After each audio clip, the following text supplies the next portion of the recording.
مولاي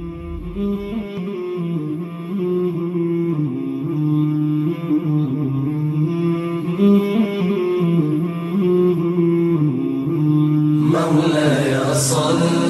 وسلم دائما أبدا على حبيبك خير الخلق كلهم. مولاي صل وسلم دائما أبدا على حبيبك خير الخلق كلهم. Mesdames et messieurs, chers frères et sœurs en islam, salam alaikum wa rahmatullah wa barakatuh. Comme vous le savez, à chaque instant, à tout moment, on se retrouve sur ce plateau du grand débat, le débat religieux. Il est question de discuter de certains fonds de l'islam. Alors, comme vous le savez, sur Nourdine TV, c'est le plaisir de vous servir rien que des débats religieux. Et aujourd'hui, le grand plaisir pour nous d'inviter l'un des islamologues de la sous-région. Il s'agit bien sûr de Khalifa Harouna Doumbouya. Alors, il est sur ce plateau, il viendra échanger avec nous. Mais aujourd'hui, le débat, c'est quoi? Il est question de parler de la Mawlud, parce que ce sont les activités en prélude prévues en fin novembre jusqu'en décembre, début décembre, pour rentrer un peu dans le fond de cette célébration du Mawlud. Khalifa, salam alaikum. Wa alaikum salam wa rahmatullahi ta'ala wa barakatuh. Allahumma salli ala sayyidina Muhammad al-Fatih lima kulika wal kati liman sabaka. Nasr lihaki bil haki wal hadi ila suratika al-mustaqim wa ala alihi haqqa qadru miqdaru al-azim. Alhamdulillahi rabbil alamin, asma alhamdulillahi rabbil alamin. Wa salatu wa salamu ala rasulillahi amma ba'di. Salamu alaykum ya jama'at al-muslimin wal muslimat. Wala amado folin ko fane alsalama foli kan no ye kisi foli kan ingali min karana amalma ke wala no ye shake jaraye no ye mawludu kabe Allah kala alayhi salatu wassalam ko yala aka mawludu akeli adiben walma mawludu keli atiben hakilla ingali ninde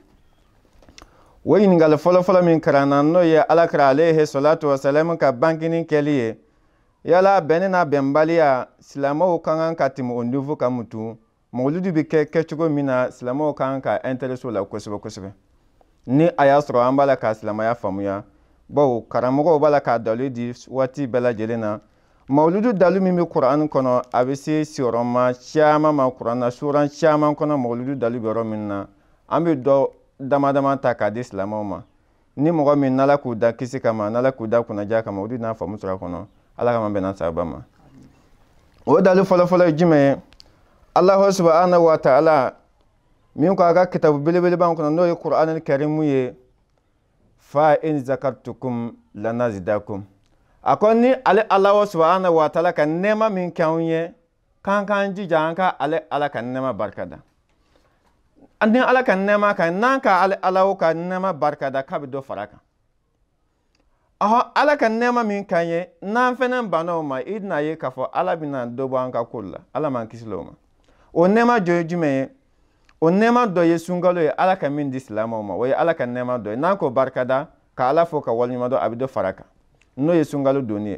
o nema do ye hijiye o nema do ye jaka boli nan min ka ke abido faraka koluka o nema do fene jume nema bra belebele ba nema bebi nyon so nema min kono ode alakra alayhi salatu wassalam aka dili ye an silama ma ode nema kabo katim nema beka wala kama ko la in zakartukum lanazidakum ale alaka nema min kawye odo jume ale min ka prophet Muhammad alayhi salatu wassalam di awma alako chamima wama arsalnaka ila rahmatil lil alamin akoma Muhammad chifo kama fuka ke hinay ka si danfen bela jelema ila rahmatan lil alamin danfen bele ko wor wala mawdi karan nema de ka jam bela jelema mawludu dali folo abi Qur'an kono orominna a folo nga wala di awma aflana neti mawludu dalu sabana yoro juma fene Qur'an kono na komi tan kasro doni wala boluma odo jume ni ka alaka Qur'ana bele nta no yo duguma soran doy ko fa zakri inna fati zikri ako Muhammad mini Muhammad ko fali korota danfe unya Muhammad ko fali na korota danfe jume fo don bo de ka alakra ko fali korota ka alakra ka nyafo ka alakira ka hayatu n'a fɔ min ma ko a ka silsila to a tɛmɛna sila minnu kan a tɛmɛna sila minnu kan k'o ɲɛfɔ mɔgɔw ɲɛna o bɛ ɲɛfɔ adamadenw ɲɛna waati min na a bɛ fɔ olu ma ko mawludu i y'a faamu o de kama ala subhanahu wa ta'ala ko kuran belebele kɔnɔ n'o ye suratul bakara ye ako intan lezina yaktumuna ma anzalna min albayinati wal huda min ba'di ma bayyanahu linnasi fil kitab ako mɔgɔ bɛna sɔrɔ ale alakira Mustafa mantow na u bɛna ala ka dɔnni de dogo i y'a faamu sheka ala ka nɛɛma min kɛ silamɛw ye k'u bɛn'o sen la kan ani ala ka kisi bonda ala bɛ kisi kɛ sila minnu kan k'u bɛna sila wulu dogo a ko a bɛ wulu tigilamɔgɔw fɛnɛ danga min b'a la n'a ka gɛlɛn fo n'a kɛra mɔgɔ ila lezina taabu fo minnu tubira dɛ wa asilahu ne ka silamɛya mɛ fɛn fɛn n'a sara ka bɛɛ lajɛlen ka da la k'a fɔ k'a tigilamɔgɔ bɛ jahanama kɔnɔ ne m'a fɔ n karamɔgɔ fɛnɛ ko tɛ kuranna le ko ten kuranna ko danga bɛ mawludu dogobaw kan mɔgɔ ye sin da mawludu ko kan k'i b'a dogo k'a bɛɛ lajɛlen danganin don wa n'i sara kan fɛnɛ i ma tubi ka kɛ silamɛ ye i ma jɛya ko i k'a dɔn k'a fɔ ko foyi t'i ye jahanama kɔ ala m'an kisi o ma k'a fɔ minnu b'a kɛ a kɛli ka ɲi n'i y'a kɛ wajibi de kan k'a kɛ n'i fana m'a kɛ ala bɛ t'i minɛ parce que fitiri wale de ye mɔgɔ ye mɔgɔ min ni ɲuman bɛ kɛ n'a m'a lɔn o ye munafiki de ye ala dun ko innal munafik fi drakil asfal minan nar donc silamɛ nafiki bɛɛ bɛ jahanama jukɔrɔ jahanama le kɔnɔ min ka jugu n'a bɛɛ lajɛlen a ko a dala ashhadu an la ilaha illallah wa ashhadu anna muhammadu rasulullah sallallahu alaihi wasallam a t'a dusukun na a t'a la baarakɛtaw la a fɔ olu ma ko silamɛ nafiki olu bɛɛ lajɛlen bɛ tasuma kɔnɔ ala m'an kisi o ma ala kɛra hɔrɔma kama wala ɲininkali mawludu ko la ni ɲininkali wɛrɛ bɛ yen i bɛ se k'o kɛ. Ok, Cheikh Khalifa, Ayiwa. on est à Yafle Saï, comme la Mawlid Kaf Samatia,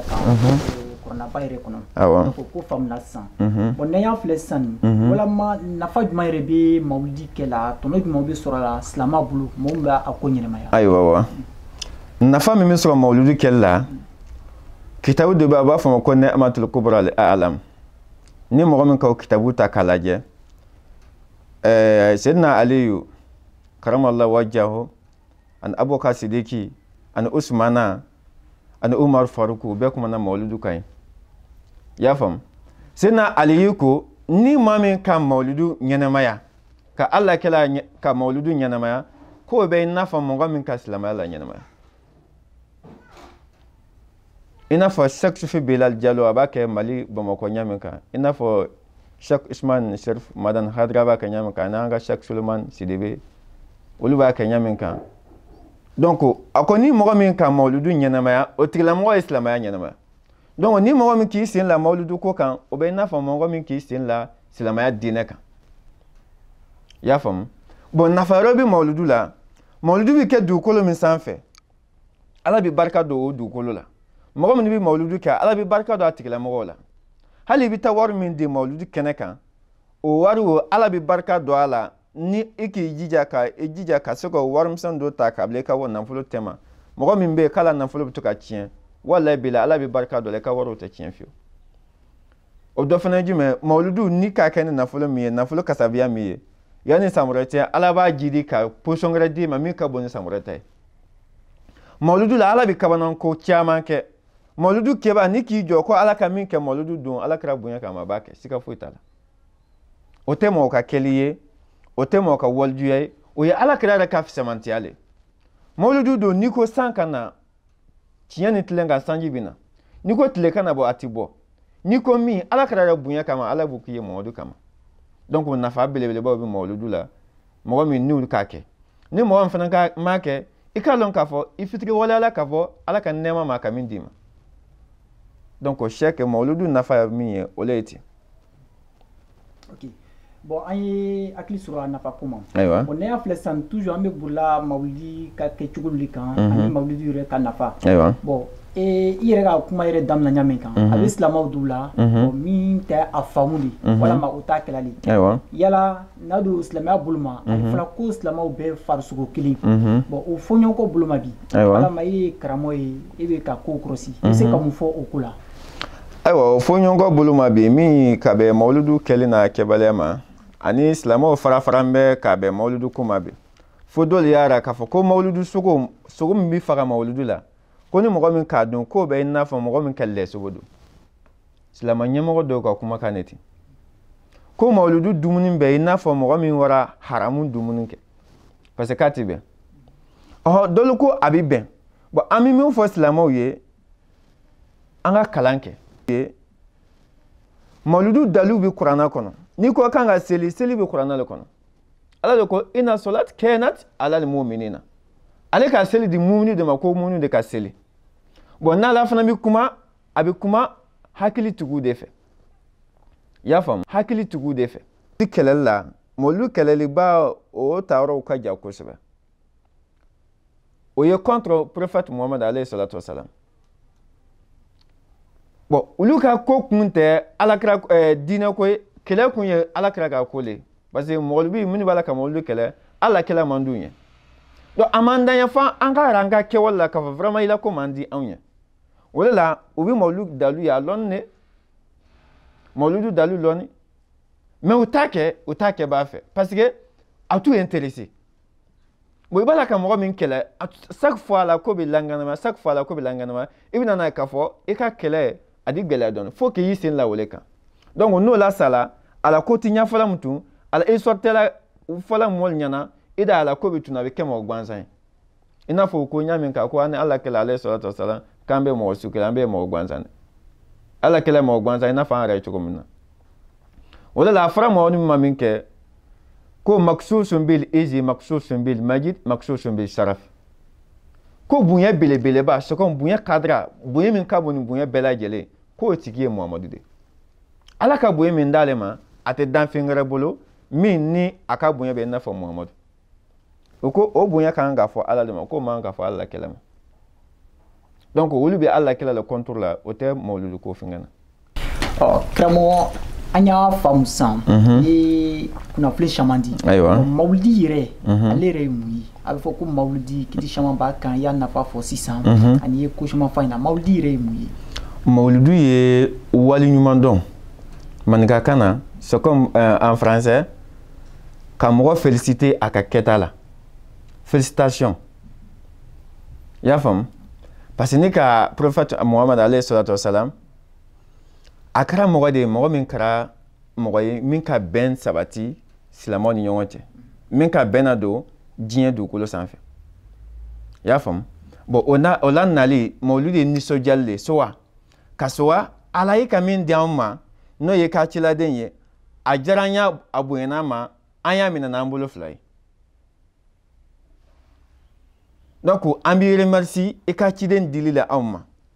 a ma di Musa la mɔlu ma a ma di Isa la mɔlu ma a ma di Nuhu ka mɔlu ma a ma di Idrisa ka mɔlu ma na ɲuman fɛn fɛn nana olu bɛ ka ala kɛla ka ko nata mais olu m'a sɔrɔ kɛla dɔlu k'a mantonya nata ko ala tun ka olu k'a manton parce que nafa belebele de bɛ ala kɛla ka mantonya na mais comme ala m'a di olu ma k'a di anw minnu ma an k'an ka mun kɛ ala ye mutu faut que sara wɛrɛ tɛ an bolo k'a da ala ma an b'a ala fo k'a barika dale ni mun ye ni ala ka kɛla ka fisamantiya wɛrɛ k'ale le mɔlu la i y'a faamu donc mawuludu kɛkun de ye a fɔ nin ma ko mawuludu tɛ k'a fɔ ko ala kɛla alayhi salatu wasalam ko an bɛna sigi de k'a kunkolo li i n'a fɔ denguli kɛla ɲamin ka la mawuludu tɛ ten mawuludu ye waliɲuman dɔn de k'a se ala ma i n'a fɔ n k'a fɔ ɲɛna cogo min na sisan ala ko la in zakartukum lanazidakum a ye ne ala ka nɛɛma barikada n ka min k'aw ye n'a ka ne ala ka nɛɛma barikada n b'aw jidi a ko kuranna kɔnɔ tuguni suratul maida kɔnɔ a ko wa ma umiru illa liya'budullah mukhlisina lahu dinahu hunafa'a o yɔrɔ dɔ la ka laban k'i kanto waskurullaha alaykum a ye ne ala ka nɛɛma barikada n ka min k'aw ye wa min sakakum lezi wasakakum bihi ani ni ala ka layidu ay ka minuta ni aw cɛla la an ko ala i ka ciden min caman an bɛnna ma a diyara an ye sami an y'a ka kuma fɔtaw mɛn wato an wa ala an sɔnna ma donc a dira an minnu ma a ko an y'a minɛ n'an bolo fila ye kelen an ko a ye min fɔ an y'a mɛn an sɔnna ka kɛtaw ma mais ala kɛla k'a la mawuludu kɛ ala kɛla tun bɛ sun tɛnɛ ko parce que ale sɔrɔla ntɛnɛn don a tun bɛ alamisa sun parce que ko jɔn ka baara ɲumanw bɛ yɛlɛ ka taa ala fɛ jumalo a bɛ alamisa sun pour que a ka ɲuman min bɛ yɛlɛ sun min dontɔ ni juru min bɛ yen ala k'o kafari ɲuman gansan ka yɛlɛ donc ala kɛla ni segura tun b'a ye minnu tun tɛ kelen a tun b'a kɛ parce que ala saya ma sɔrɔ ana min kɛ a ka hajatul wada'i ala kɛla ka hajatul wada'i la a ka ɲɔmɛ 60 ɲɔmɛ 3 faga a ka san 60 san 3 balo ale na ɲɔmɛ 100 de faga la mais ala kɛla ka ɲɔmɛ min kantigɛ ɲɔmɛ 60 ɲɔmɛ 3 a tɔ Abubakar Sidiki le k'a kantigɛ a bɛ ɲɔmɛ 1 ta k'a da ala n b'i fɔ k'i barikada ni san 1 dilen ne Mamadu ma a b'o o sowa kɛ ala ye o ɲa a bɛ ɲɔmɛ 2 fana da k'o kantigɛ ala n b'i fɔ k'i barikada ni san 2 dilen ne Mamadu ma ha ka wa se ɲɔmɛ 60 ɲɔmɛ 3 a ka san 60 san 3 min balo a ka bɛɛ lajɛlen ka mawuludu kɛ ala kɛla ka Hasan ka mawuludu kɛ donc ni ala kɛla man t'u banna ka ala kɛla ka mawuludu kɛ c'est que o ka baara kɛta de kɛ sinon a kan ka kɛ de bon ala fɔlɔ ka mawuludu daminɛ i n'a fɔ a bɛ fɔ min ma ko kawariju c'est comme ala ka kabakoba minnu kɛ k'o lankɛnɛmaya silamɛw ye kawariju le wɔrɔ o kabakoya dɔ ye jumɛn ala kɛla alayhi salatu wasalam kabananko minnu kɛla a ka ko la ala ko k'o ɲɛfɔ minnu ɲɛna an k'o ɲɛfɔ minnu ɲɛna minnu ma ko bɛ ala ka diinɛ tiɲɛ na ala kɛla bɛna dugukolo sanfɛlaw na a bɛ sɔrɔ don min na Iran y'o fɛ yen u ka arasi de b'a ko farisiw tun bɛ tasuma de bato bon ala kɛla sɔrɔla don min na tasumaw sara olu ne Iran jamana kan o kɛra kabananko dɔ ye bon kɔba dɔ fana tun bɛ yen o tun bɛ kɔw fana bato kɔw tun bɛ sɔn o tun b'a fɔ kɔba olu ma k'u ka ala i y'a faamu parce que ji tun bɛ bɔ kulu rɔ ka laban ka jigin kɔlɔn min kɔnɔ kɔlɔnw tɛ ja kɔlɔnw tɛ fa o kun fana wani bilala kɔba dɔ de fana na donc o ko c'est que danfɛnma nin dan nin tun bɛ yen k'a kɔrɔ o ko k'o ka ala ye mais kiden sɔrɔla don min na kɔbaw jara o kɛra ala la kabananko dɔ ye kabananko sabanan ye jumɛn ye ala kɛla alayhi salatu wasalam a sɔrɔla don min fana na ala ka parfɛn fɛ ka na dugukolo sanfɛ i n'a fɔ bunbuya bɛ ci ɲa min kan ni nɛnɛ bɔra ala kɛla sɔrɔla don min na ala ka parfɛn de fiyɛ ka na dugukolo sanfɛ ka kasa ci fan bɛɛ fɛ o ye kabananko sabanan ye a naaninan jumɛn ye ala kɛla kiden sɔrɔla don min na danfɛn foyi ma sɔrɔ ka bɛn ala kɛla sɔrɔ don ma ala ko danfɛn bɛɛ ma sort of ko bɛɛ ka lɔ kiri la sɔn harama bɛ na danfɛn tɛ sɔrɔ ka bɛn na k'a fɔ ko ne ni Mamadu ye kaɲa ɲɔgɔn ye o tɛ ni ala kɛla sɔrɔla ɲɔgɔn fɛ o ma kɛ yiri furabulu binw o bɛɛ k'i ɲɛsin Makan Aminata ka lu ma o don mawuludu nafa a kun belebeleba ni anw kan k'a kɛ ale le tɛ kosɛbɛ Khalifa Haruna Doumbouya an ye faamuyali caman sɔrɔ bon n'an y'a filɛ sisan bololabɛnw bi yɔrɔ fan bɛɛ lajɛlen ala ma ka bololabɛn kɛ mawulidi setɔla ale tɛ yɔrɔ la ma kala sɛniya silamɛla ma ka bololabɛn kɛ ba n'an ka ma fɛnɛ kankan yan o simin na bololabɛn yɔrɔ waatini min na natɔ kɛla ye association ba dɔ bolo a ko ma ko association Nourdine Islam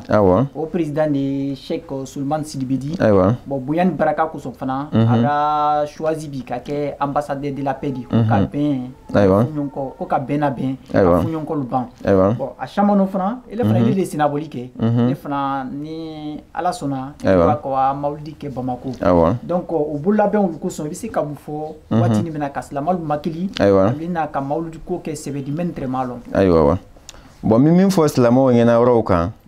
ka foli kɛ an ka karamɔgɔba la fɔlɔ n'o ye Cheikh Souleymane ye an b'a fɔ ka waleɲumandɔn kosɛbɛ bon an tun t'a dɔn k'a fɔ ko mawuludu bɛna fanga sɔrɔ Laginɛ yan k'a kɛ fangaba la fo ale bon an mi ko kan wati min na amanga kala na wati min na an kala wahabiya de fanga sɔrɔ Laginɛ kosɛbɛ bon olu ko mawludu kɛli ti bɛn ni mɔgɔ nana sɔrɔ min bɛ mawludu kɛ k'a lankɛnɛmaya ka jama wele hali n'a ma se ka mawludu activité caman ɲɛfɔ mawludu na a dalu n'a fɛn kɛ o mais a kɔni b'a kɛ bɛɛ bɛ bɔ a kalama ko mawludu bɛ yen i taara i da mankan mɛn i ma taa i da mankan mɛn an b'o foli k'a ye donc an fana labɛn na an n'an ka délégation jama bɛɛ lajɛlen k'an kun da Bamakɔ kan n'o y'an ka karamɔgɔba Cheikh Sufi Belal Mali Bamakɔ ale de ye le guide grévissaire de la communauté musulmane de Soufi diɲɛ Soufi bɛɛ lajɛlen ka ɲɛmɔgɔba ye a bi Bamakɔ Mali ligue islamique b'an fɛ yen a bɛ fɔ ko au conseil islamique mais ale vice-président troisième vice-président de ye Cheikh Sufi Belal bon u k'ale de fana ka diɲɛ tɔnba min bɛ contrôle de bureau la paix de contrôle de bureau fana président de la contrôle de bureau ale de y'o fana ye Mali kɔnɔ waati in na i y'a faamu donc délégation jama bɛna bɔ yan k'a kun da Bamakɔ kan ni Ala sɔnna kariw bɛna bɔ yan ni min fana kɛra wɔlifɛn ye u di se la kalifa fɛ yan Sɛngɛfara donc waribɔ t'a la min y'i ma ka don mamili kɔnɔ ka t'i ka mawludu kɛ ka taa duwawu ɲini après k'i kɔsi o labɛn kɔni bɛ sen na an bɛ min fɔ mawludu kɛbaaw ye u k'u jija k'a nafa ka bon minnu fana t'a kɛ u k'a ɲini k'a faamuya u kana to ten u ka dalilu jɔnjɔn ɲini wala munna a man kan ka kɛ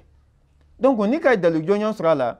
kuranna kɔnɔ walima hadisa kɔnɔ min b'a la k'a man kan ka kɛ c'est que i b'a to yen mais n'i ma dalilu sɔrɔ kuranna kɔnɔ a kɛbaliya la c'est que dalilu min bɛ yen k'a ka kɛ n'i ye silamɛ i kan k'a kɛ an bɛ min fɔ mawludu kɛli n'a kɛbaliya kan ani minnu b'a kɛ ani k'a bɛ weleli ta fanfɛlaw ma minnu b'a kɛ an b'u encourager minnu fana t'a kɛ an b'a ɲini u fɛ u k'a ɲini k'a kɛ donc mawludu nafa ka bon kosɛbɛ. Comme wati to manjaw ko ayiwa parce que an kalo nana chaîne ba men kanti ayiwa an barla wati lima ayiwa bon nan kam mafene mawlidi ke a kebaliya a famuya na famuya baliya islamaya mumere burla benikan ani buludo nyombulu yala idi se kam fo kan foli buluma ayiwa ni ka ko islamaya ko ben la paix l'unité oui tiens après andi o kundon do awula ayiwa donc ɲininkaliw nafa ka bon kosɛbɛ c'est bien intéressé bon ni bɛ ɲininkali kɛ ni k'a kɛ a fɔbaga la o nafa ka bon kosɛbɛ i y'a faamu bɛn kɔnɔ min filɛ Ala kira alayhi salatu wasalam danfɛ la samanti ale de ko ala sahabaw ma don dɔ la ko ala ukbirukum min afdala darajatin wa si'ami wa salatu wa sadaqatu a ko ala sahabaw ma ko a b'a fɛ k'u kunnafoni fɛn dɔ la fɛn min fisamantiya ka bon ka tɛmɛ seli kan yɔrɔ silamɛya kɔnɔ n'i ma seli a bɛ fɔ i ma kafiri mais ko fɛn bɛ yen min ka bon ka tɛmɛ seli kan a fisamantiya ka bon ni seli ye ko a fisamantiya ka bon ni sun ye a fisamantiya ka bon ni jaga ye yɔrɔ o ye koba ye dɛ sabu o kɔnɔra fili la a ko balila ya rasulillah a ko mamadu k'u kunnafoni o ye fɛn jumɛn k'ala ala kira ko aslahu bayna nasi ko ka dilanni kɛ mɔgɔ ni ɲɔgɔn cɛ ka mɔli tɛra bɛn ko o de ka bon ni seli ye o ka bon ni sun ye o ka bon ni hiji ye o ka bon ni jaga ye bon n'i k'a mɛn ko imam bi jɔ silamɛw bi don misiri kɔnɔ ka imam bila ɲɛfɛ n ko bɛn de bɛ yen ni bɛn tɛ yen mɔgɔ kelen bi jɔ wa ni bɛɛ ko k'ale bɛ kɛ imam ye est-ce que seli bɛ kɛ donc fo silamɛw de ka bɛn in daminɛna kɛnɛma ka don misiri de kɔnɔ i y'a faamu ko seli kɔnɔ ni ka mɛn ko a ka ma don ɲɔgɔn na o kɔrɔ tɛ dɔwɛrɛ aw bɛɛ kelen de mais a kɔrɔ tɛ k'a fɔ ko sitanɛ de bɛ taa lɔ cɛ ma la sitanɛ ye donna hadamaden dusukun de la sitanɛ tɛ t'i lɔ mɔgɔ kɛrɛfɛ k'a fɔ k'aw ma don ɲɔgɔn na a kɔrɔ de a ye senw bɛn ɲɔgɔn ma aw bɛɛ kelen de donc silamɛya mako bɛ min na o ye bɛn de a ko i k'a dɔn silamɛw ni ɲɔgɔn cɛ bɛnbaliya min filɛ k'o bɛɛ le n'a fɔ ka o bɛ ganani de kɛ lakin ta ilukul sha'ara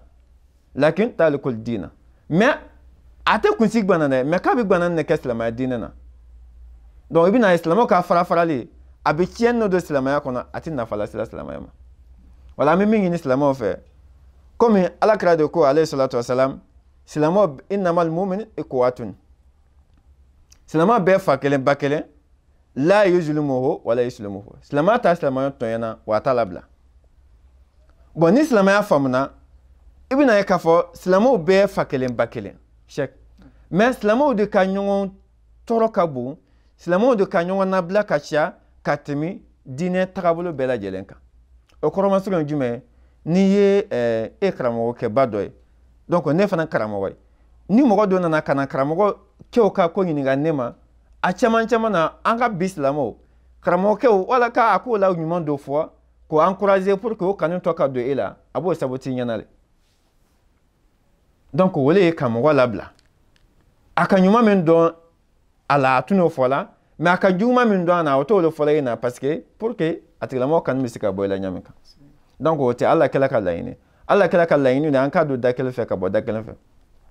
ala le fana ko kuranna kɔnɔ innamal mu'minu ikhwatun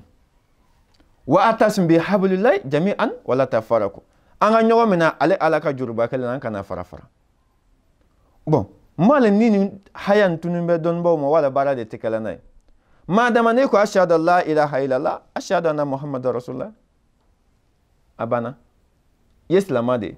mais i ta i ka tagabolo kɛra ɲaɲa ma ko ne k'o to yen la ilaha illallah min b'i da an ka kɛ kelen ka bɛn o kan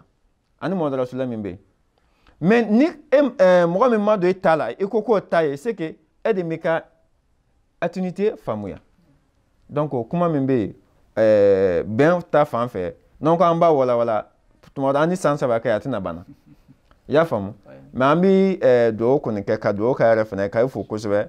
a ka silamɛya dɛmɛni na nin ye koba de ye mɔgɔ min bɛ sɔn ka jɔ ka wuli ko ka ala kɛla ka samantiya yira kan a n'a ka mawuludu k'a yira ka silamɛw la o ye koba de ye bɛɛ tɛ se k'a kɛ an b'a ɲini ala fɛ ala k'o barika don a ka baaraw la a baarakɛla fɛn fɛn bɛ yen ka sabati ni uruku don o fɛ k'o bɛɛ lajɛlen ala m'o kɛra a y'a kɛ ka haminako fɛn fɛn to a la haminako jaraba ye ala ye ala kɛra de kosɔn ala ma haminako jara la ala ka baara o ɲɛ fɛ ala ma ala kanana ala ma télévision so ka sabati belebele do a ma ala m'o kɛra ka mawuludu yɛrɛ barika do a la ala m'o kɛra ka mawuludu yɛrɛ barika do a la ala m'o kɛra ka ala kɛ télévision so fɛ ala m'o kɛra ka ala kɛ a baara kɛbaa bɛɛ lajɛlen fɛ ala m'o kɛra yanni san wɛrɛ cɛ ala ka kabanakoba fana k'aw ye a ka baaradaw kɔnɔ ani a ka sigida la ala m'o kɛra ala kɛra hɔrɔma kama an ka sogo hɔrɔma kama aw balimakɛ na denkɛ lɛtɛrɛ kalifa aruna dumuya chef sufi bilali ka kalanden fitinin dɔ le wasalatu wasalam ala rasulillah. Ok, vous le savez, chers téléspectateurs de Nordin TV, c'était un grand plaisir. Nous étions avec Khalifa Aruna Doumbouya. Alors, vous l'avez très bien compris. On va se donner rendez-vous très prochainement, mais on ne se quitte pas comme ça. Il faut dire vraiment un grand merci au groupe Nordin TV du côté du cadrage et réalisation, synthétisation. C'est Soulman Bangoura et toute l'équipe Ariako. On avait Moussa de l'autre côté. Ici, Cheikh Ali Diara pour vous servir. Rendez-vous très prochainement. Wassalam.